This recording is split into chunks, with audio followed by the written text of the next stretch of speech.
اكتشفت خيانة اخت جوزي لجوزها ومش عارفة اتصرف ازاي.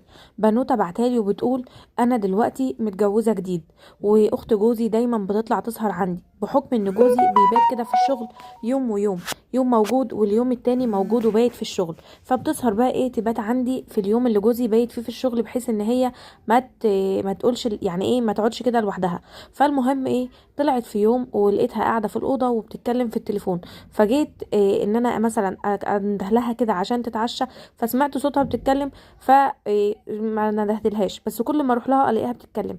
لحد ما جيت اقرب من الباب كده علشان اقول خلاص هنده لها، لقيتها بتكلم واحد في التليفون.